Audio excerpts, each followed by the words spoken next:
मेरे प्यारे दोस्तों, आज मैं आपको बताने के लिए लाई हूँ श्रीमद् भागवत महापुराण के द्वितीय खंड के द्वारा परशुराम जी का चरित्र वर्णन और वह किसके पुत्र थे और उनका जन्म कहाँ हुआ था। कृपया आप सब ध्यान पूर्वक सुने। उर्वशी के गर्भ से पुरूरवा के 6 पुत्र हुए। आयु, श्रुतायु, सत्यायु, रज, विजय और जय। श्रुतायु का पुत्र था वसुमान, सत्यायु का श्रुतंजय, रय का एक और जय का अमित, विजय का भीम, भीम का कांचन, कांचन का होत्र और होत्र का पुत्र जहू था। ये जहू वही थे जो गंगा जी को अपनी अंजलि में लेकर पी गए थे। जहू का पुत्र था पुरु, पुरु का बलाक और बलाक का अजक, अजक का पुत्र कुश था। कुश के 4 पुत्र हुए, कुशाम्बु, तनय, वश और कुशनाभ। इनमें से कुशाम्बु के पुत्र गाधी हुए। दोस्तों, गाधी की कन्या का नाम सत्यवती था। ऋचिक ऋषि ने गाधी से उनकी कन्या मांगी। गाधी ने यह समझकर कि ये कन्या योग्यवर नहीं है, ऋचिक से कहा, मुनिवर, हम लोग कुशिक वंश के हैं, हमारी कन्या मिलना कठिन है, इसीलिए आप 1000 ऐसे घोड़े लाकर मुझे शुक्ल रूप में दीजिए, जिनका सारा शरीर तो श्वेत अर्थात सफ़ेद हो, परंतु एक एक कान श्याम वर्ण का हो। जब गाधी ने यह बात कही तब ऋचिक मुनि उनका आशय समझ गए और वरुण के पास जाकर वैसे ही घोड़े ले आए। उन्हें देखकर सुंदरी सत्यवती से विवाह कर लिया। एक बार महर्षि ऋचिक से उनकी पत्नी और सास दोनों ने ही पुत्र प्राप्ति के लिए प्रार्थना की। महर्षि ऋचिक ने उनकी प्रार्थना स्वीकार करके दोनों के लिए अलग अलग मंत्रों से चरु पकाया और स्नान करने के लिए चले गए। सत्यवती की माँ ने यह समझकर कि ऋचिक ने अपनी पत्नी के लिए श्रेष्ठ चरु पकाया होगा, उससे वह चरु मांग लिया। इस पर सत्यवती ने अपना चरु तो माँ को दे दिया और माँ का चरु वह स्वयं खा गई। जब ऋचिक मुनि को इस बात का पता चला तब उन्होंने अपनी पत्नी सत्यवती से कहा कि तुमने बड़ा अनर्थ कर डाला। अब तुम्हारा पुत्र तो लोगों को दंड देने वाला घोर प्रकृति का होगा और तुम्हारा भाई होगा एक श्रेष्ठ ब्रह्मावेत्ता। सत्यवती ने ऋचिक मुनि को प्रसन्न किया और प्रार्थना की कि स्वामी, ऐसा नहीं होना चाहिए। तब उन्होंने कहा, अच्छी बात है, पुत्र के बदले तुम्हारा पौत्र वैसा घोर प्रकृति का होगा। समय पर सत्यवती के गर्भ से जमदग्नि का जन्म हुआ। सत्यवती समस्त लोगों को पवित्र करने वाली परम पुण्यमयी कौशिकी नदी बन गई। रेणु ऋषि की कन्या थी। रेणुका जमदग्नि ने उसका पाणी ग्रहण किया। रेणुका के गर्भ से जमदग्नि ऋषि के वसुमान आदि कई पुत्र हुए।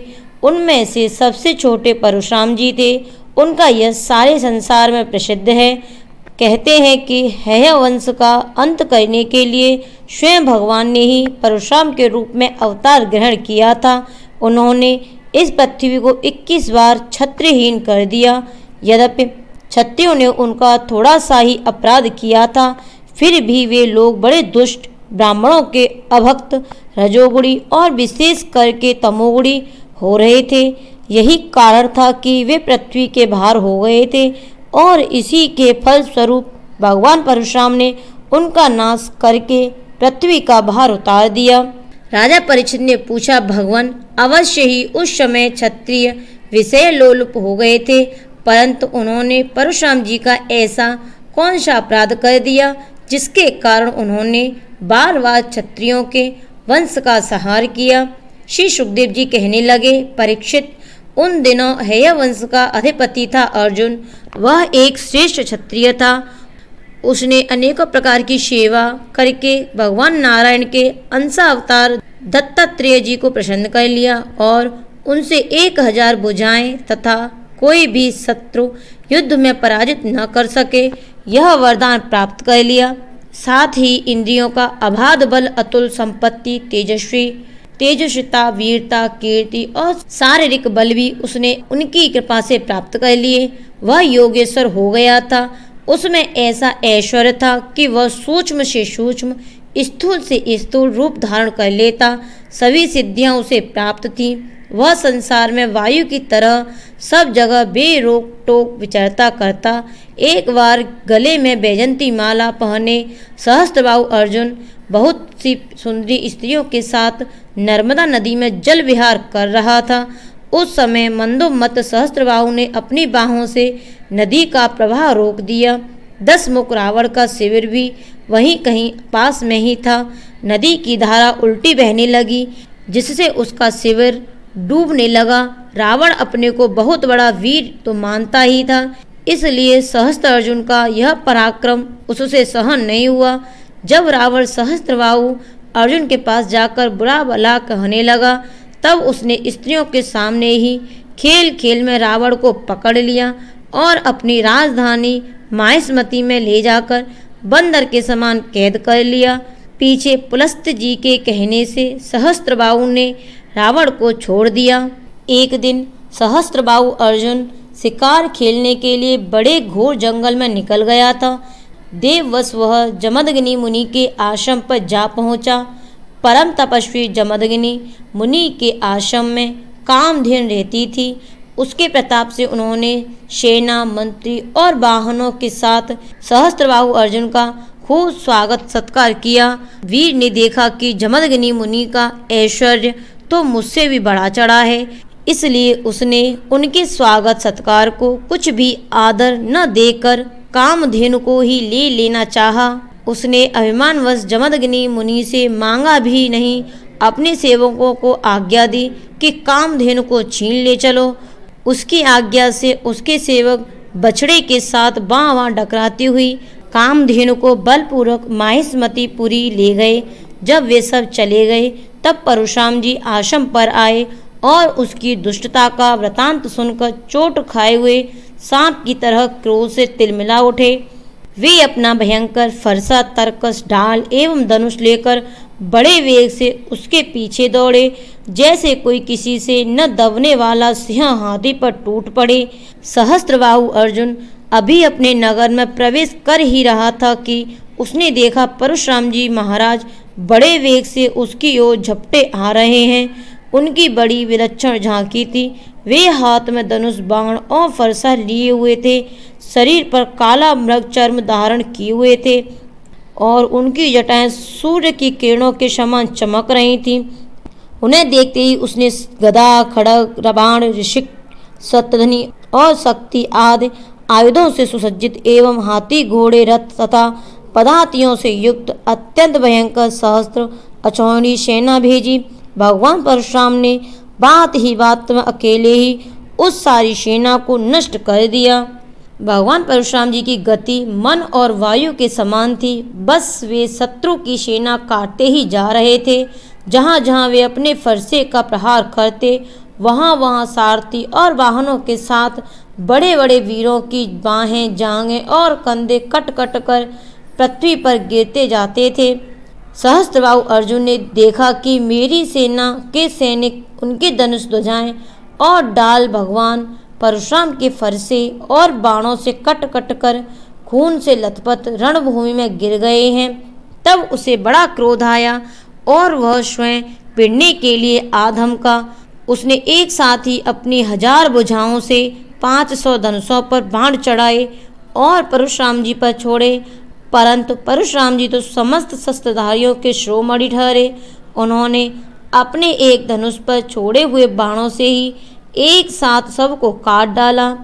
अब सहस्त्रबाहु अर्जुन अपने हाथों से पहाड़ और पेड़ उखाड़ उखाड़ कर बड़े वेग से युद्धभूमि में परशुराम जी की ओर झपटा, परंतु परशुराम जी ने अपनी तीखी धार वाले फरसे से बड़ी फुर्ती के साथ उसकी सांपों के समान भुजाओं को काट डाला। जब उसकी बाहें कट गईं, तब उन्होंने पहाड़ी चोटी की तरह उसका सिर धड़ से अलग कर दिया। पिता के मर जाने पर उसके 10,000 लड़के डर कर भाग गए। दोस्तों, विपक्षी वीरों के नाशक परशुराम जी ने बछड़े के साथ कामधेनु लौटा ली। वह बहुत ही दुखी हो रही थी। उन्होंने उसे अपने आश्रम पर लाकर पिताजी को सौंप दिया और माहिष्मती में सहस्त्रबाहु ने तथा उन्होंने जो कुछ किया था सब अपने पिताजी तथा भाइयों को कह सुनाया। सब कुछ सुनकर जमदग्नि मुनि ने कहा, हाय हाय परशुराम, तुमने बड़ा पाप किया। राम राम, तुम बड़े वीर हो, परंतु सर्वदेवमय नरदेव का तुमने व्यर्थ ही वध किया। बेटा, हम लोग ब्राह्मण हैं, क्षमा के प्रभाव से ही हम संसार में पूजनीय हैं, और तो क्या सबके दादा ब्रह्मा जी भी क्षमा के बल से ही ब्रह्मा पद को प्राप्त हुए हैं। ब्राह्मणों की शोभा क्षमा के द्वारा ही सूर्य की प्रभा के समान चमक उठती है। सर्वशक्तिमान भगवान श्री हरि ही क्षमावानों पर ही शीघ्र ही प्रसन्न होते हैं। बेटा, सार्वभौम राजा का वध ब्राह्मण की हत्या से भी बढ़कर है।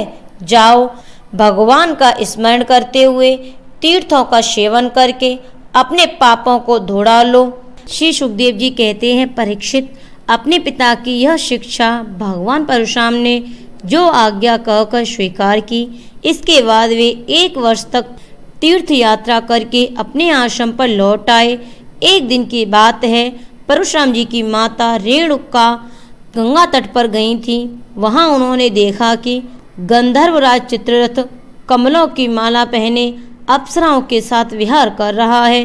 वे जल लाने के लिए नदी तट पर गई थी, परंतु वहां जल क्रीड़ा करते हुए गंधर्व को देखने लगी और पति देव के हवन का समय हो गया है, इस बात को भूल गई। उनका मन कुछ कुछ चित्ररथ की ओर खिंच भी गया था। हवन का समय बीत गया, यह जानकर वे जमदग्नि के शाप से भयभीत हो गईं और तुरंत वहां से आश्रम पर चली आईं। वहां जल का कलश महर्षि के सामने रखकर हाथ जोड़ खड़ी हो गईं। जमदग्नि मुनि ने अपनी पति का मानसिक व्यभिचार जान लिया और क्रोध करके कहा, मेरे पुत्रों, इस पापनी को मार डालो। परंतु उनके किसी भी पुत्र ने उनकी वह आज्ञा स्वीकार नहीं की।